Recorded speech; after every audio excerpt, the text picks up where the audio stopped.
In the following video, we take a look at 5 B-movies in the public domain: The Shop of Horrors, Night of the Living Dead, House on Haunted Hill, Teenagers from Outer Space, and Francis Ford Coppola's classic Dementia 13.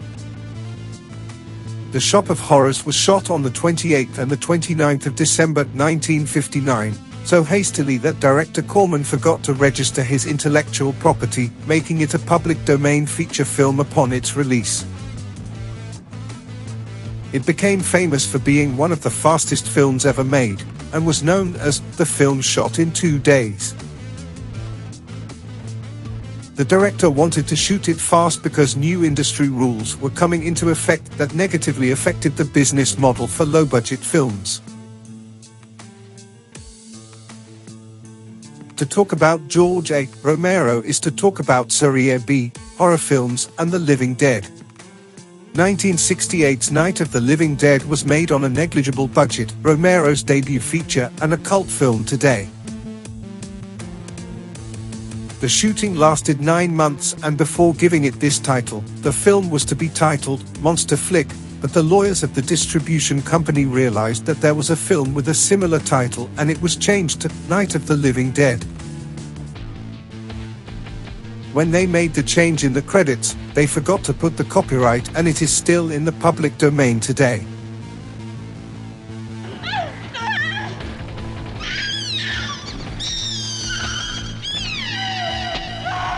House on Haunted Hill, a deluxe B-series directed by the great William Castle in 1959, is also in the public domain.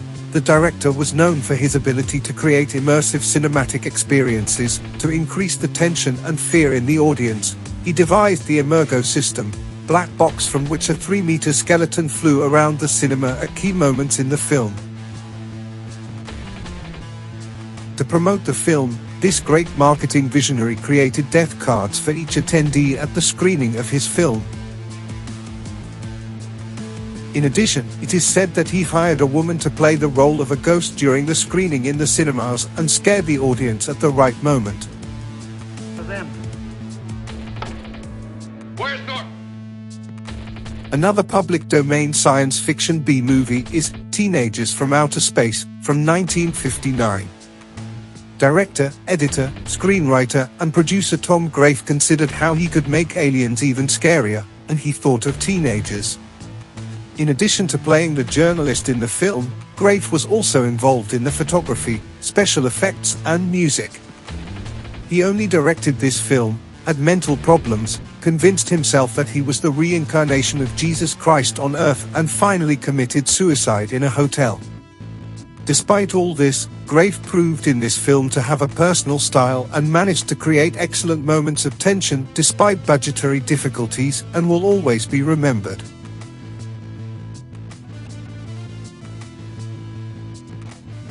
The first film directed by a genius of cinema, Francis Ford Coppola, who left his signature on the film without the surname Ford, with the support of the great Roger Corman. It is Dementia 13, 1963. Although the director has disowned it, the fact is that it has become a cult film. Francis Ford Coppola returns to gothic horror, and, judging by the teaser, to B-movies.